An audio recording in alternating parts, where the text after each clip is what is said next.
सुबह के तख्तनशीन शाम को मुजरिम ठहरे।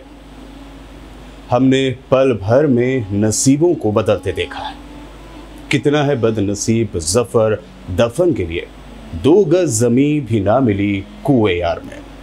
यह अशार कोई और नहीं, मुगलिया सल्तनत के आखिरी शहंशाह बहादुर शाह जफर के हैं। और यह अशार सिर्फ अल्फाज नहीं है, इन अशार में उनकी हालत जिंदगी छुपी हुई है।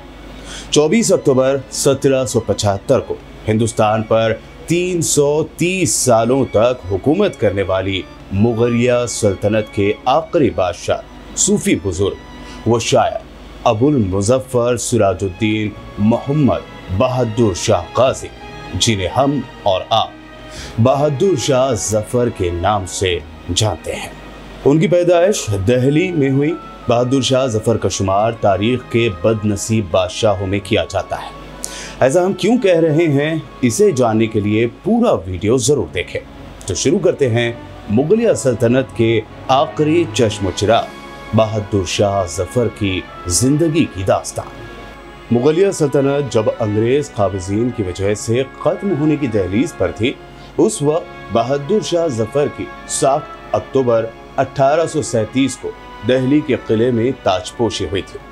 उनके वालिद अकबर शाह सानी थे, जबकि वालिदा लाल बाई। उनका सिलसिला नज़्म शहंशाह बाबर से मिलता है। हिंदुस्तान में आज जिस तरह से नफरत का माहौल परवान चढ़ रहा है, ऐसे माहौल के वो सख्त खिलाफ थे। उन्हें हिंदू मुस्लिम इत्तेहाद के अलम बरदार माना जाता था। हिंदुस्तान के 2 बड़े मज़ाहिब के इत्तेहाद की तरफ शाह जफर का झुकाव इसलिए भी था क्योंकि उनके वालिद अकबर शाह सानी मुसलमान थे, जबकि उनकी वालिदा लाल बाई हिंदू राजपूत शहजादी थी। बहादुर शाह जफर को आज सिर्फ उनकी उर्दू शायरी तक ही महदूद कर दिया गया है, लेकिन उनकी अंग्रेज़ों के खिलाफ बगावत और हिंदुस्तान से मोहब्बत के बारे में बहुत कम लोग बात करते हैं या फिर करना ही नहीं चाहते।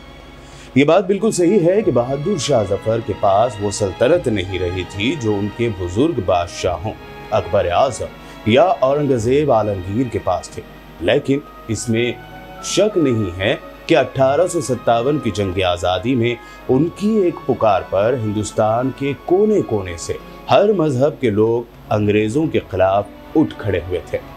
एक ऐसे वक्त जब मुगलिया सल्तनत के आखिरी बादशाह अपनी सुकड़ती सल्तनत से बेपरवाह अंग्रेज़ों के खिलाफ अजीम जंग की तैयारी कर रहे थे, तो वहीं दूसरी जानिब अंग्रेज मुगलिया सल्तनत के खात्मे के लिए ताबूत में आखिरी कील ठोकने के लिए साजिश में मसरूफ थे। उन्होंने हिंदू मुस्लिम सिख इत्तेहाद को तोड़कर हिंदुस्तान पर राज करने का मंसूबा बनाया। अंग्रेज़ों की ईस्ट इंडिया कंपनी कई ऐसे गद्दारों को माहाना तनख्वाह दिया करती थी जो उन्हें इनकलाबियों की राज की बातें बताया करते थे। उन्हीं में से एक था गौरी शंकर।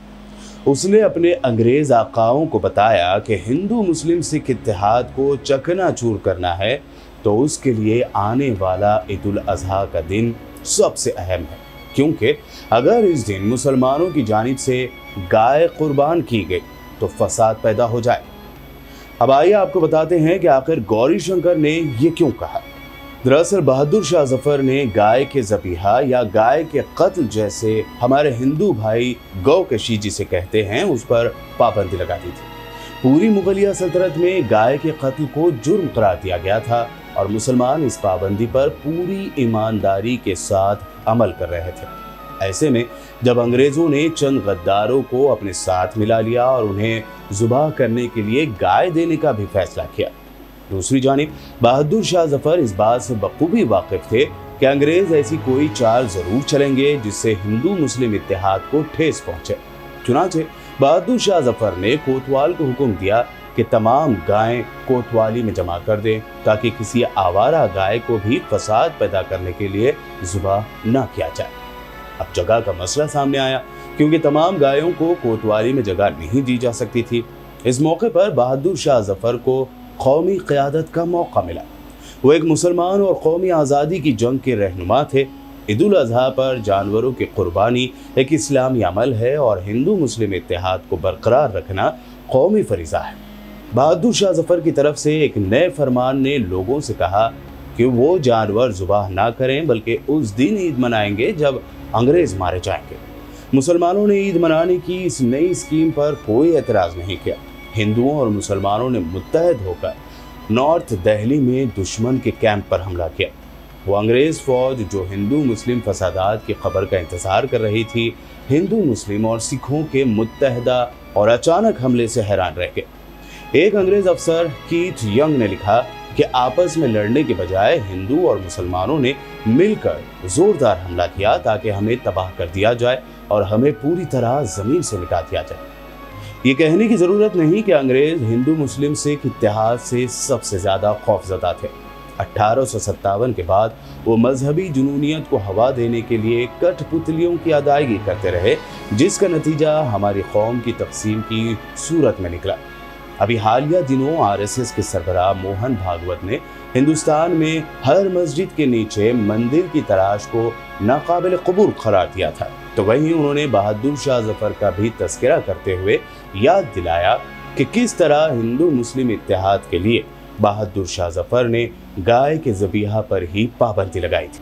1857 की जंग आज़ादी के बारे में हम एक मुकम्मल एपिसोड बनाएंगे और आगे चलकर इस वीडियो की डिस्क्रिप्शन में शेयर ज़रूर कर देंगे, ताकि आने वाले वक्त में अगर कोई ये वीडियो देखे तो उसे 1857 पर बनी हमारी वीडियो आसानी से मिल जाए। बहरहाल 1857 में अंग्रेज़ों के खिलाफ हुई अजीम बगावत नाकाम हुई। बहादुर शाह जफर को गिरफ्तार कर लिया गया। मुगल बादशाह बहादुर शाह जफर ने जिस अंग्रेज़ अफसर कैप्टन विलियम हडसन के सामने जान की अमान के वादे पर हथियार डाले थे, उसी विलियम हडसन ने अपनी book 12 Years of Soldiers Life in India में लिखा है कि बहादुर शाह जफर की खास बीवी बेगम जीनत महल उस वक्त बहादुर शाह जफर और दीगर शहजादे जो उस वक्त हुमायूं के मकबरे में छुपे हुए थे, वहां से पहले बाहर निकले। हडसन ने कहा था कि अगर आप हथियार डाल देते हैं तो आपकी जीनत महल और उनके बेटे की जान बख्श दी जाएगी, लेकिन अगर आपको बचाने की कोशिश की गई तो मैं उसी जगह कुत्ते की तरह आपको गोली मार दूंगा।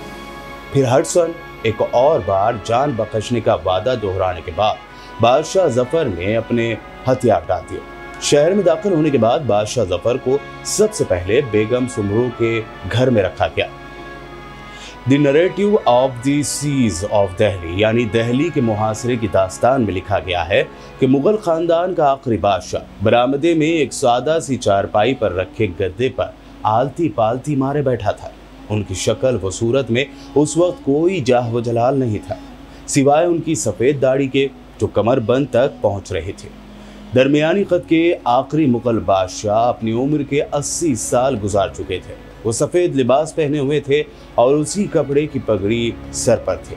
उनकी नज़रें ज़मीन पर जमी हुई थी। एक तरफ बहादुर शाह जफर की ये हालत थी तो दूसरी तरफ उनके बेटे यानी मुगल सल्तनत के आखिरी बादशाह के शहजादे थे, जो अब भी हुमायूं के मकबरे में ही थे और उन्होंने सरेंडर नहीं किया था। एक खुद साख्ता अदालत में सन 1857 27 जनवरी के दिन 11 बजे बहादुर शाह जफर के मुकदमे की समाअत लाल किला दिल्ली के दीवान खास में शुरू हुई। बहादुर शाह जफर को पालके में बिठाकर 60वें राइफल्स के जवानों की हिरासत में फौजी अदालत में पेश किया गया।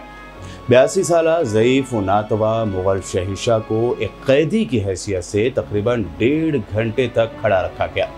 बहादुर शाह जफर पर कई इल्ज़ाम आयद किए गए। पहला इल्ज़ाम, हिंदुस्तान में ब्रिटिश गवर्नमेंट के खिलाफ उन्होंने दिल्ली में बागियों की मदद करके शोरिश बर्पा की। दूसरा इल्ज़ाम, हिंदुस्तानी अवाम को जानबूझकर जंग और बगावत में धकेल दिया। वहीं तीसरा इल्ज़ाम था यूरोपियन अवाम का कत्लेआम। सरकारी वकील ने सीधे शाह जफर को सजा देने की अपील की, ताहम उन्हें गिरफ्तार करते वक्त जनरल आर चेडिल विल्सन ने जान की अमान दे दी थी। जब बहादुर शाह जफर से जुर्म का पूछा गया तो कुछ देर तक खामोशी इख्तियार की और सिर्फ इतना कहा कि नहीं, ये झूठ है। ये मुकदमा 21 दिन चलता रहा। फिर 9 मार्च को फैसला हुआ। करीब 18 गवाह पेश किए गए और दर्जनों डॉक्यूमेंट्स पेश करके 29 मार्च 1857 को बहादुर शाह जफर को कौमी मुजरिम करार देकर बदतरीन मिसाल कायम की गई और उन्हें बर्मा यानी आज के म्यांमार के शहर रंगून भेज दिया गया और बहादुर शाह जफर यहीं इंतकाल कर गए। रंगून में मुल्क बदरी के दिनों में उन्होंने वतन अजीज हिंदुस्तान की याद में नज़में लिखी जो बहुत मशहूर हुई।